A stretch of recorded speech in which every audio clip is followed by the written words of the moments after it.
Hi, family. So I am back here with you, and let me cut the preamble. Good to see you and all of that.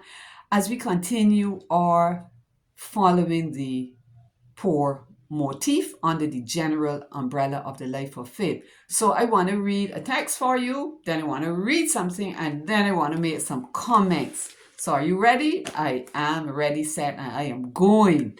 All right. So the text is Malachi 3:10, and it says, "Bring ye all the tithes into the storehouse, that there may be meat in mine house. And prove me herewith, saith the Lord of hosts, if I will not open the windows of heaven," and check the word now, pour you out a blessing, that there shall not be room enough to receive it. So it looks as though your cup will be running over. All right. And let me say, and I'm not trying to sound like anybody, any goody two shoes, not in the least bit, but it was taught about the biblical doctrine of tithe paying. So even as a child, I did that.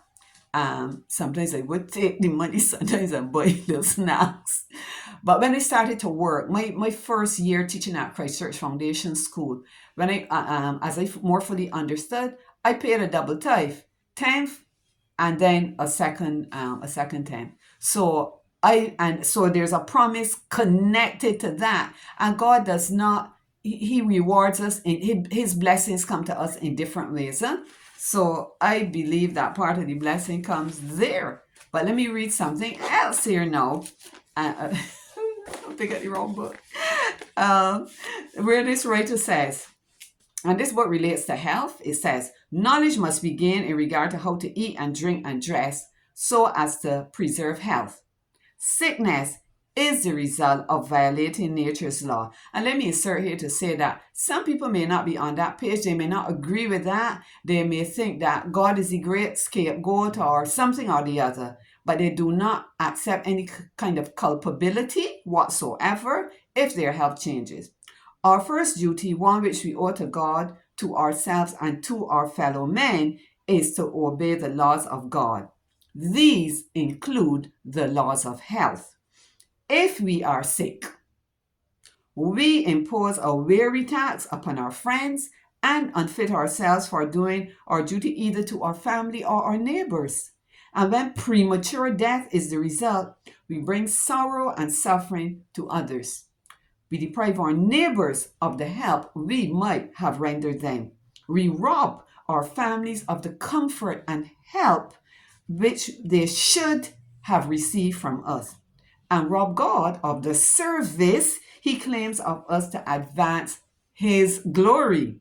Then are we not, in a high sense, transgressors of God's law? So let me ask a question. Can your health change and you not become sick, as we understand the word sick, where you're incapacitated, where you cannot continue to function as you would normally function? Well, you know what? The answer would have to be yes. It definitely would have to be yes. For some people, it is a yes. For other people, it is a no. But I want to say here, you remember I have been saying all the time that God told me I would walk through the valley of the shadow of death standing up. And God has poured so much into me. That's why this note now deals with the whole idea of God pouring. He has poured so much strength into me, so much energy. And were I to behave as though I have walked my journey and all the things that God was able to work through me, that it was of myself, you will have to think that I am a real nerd and a retard, because that is exactly what it would be. I give God all the glory through all of this time. As a matter of fact, I'm talking so quickly because I don't want to go over 5 minutes.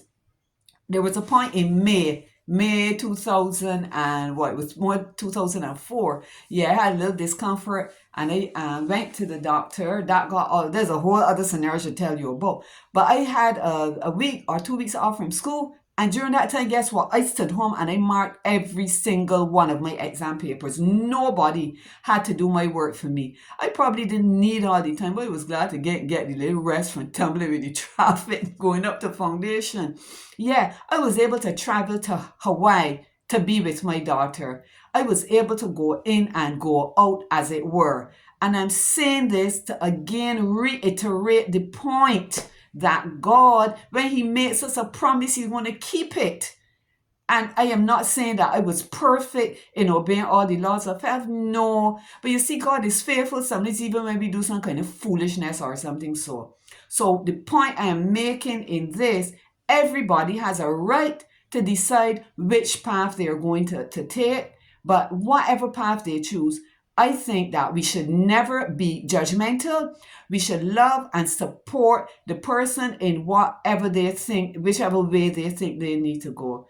God will be faithful to every single one of us, whichever path we choose to go. But I know it is God's will that we should prosper and be in health. And the thing is, oh boy, I have more to say, but I'm going to stop here. So God is wonderful. He pours into us all of the time.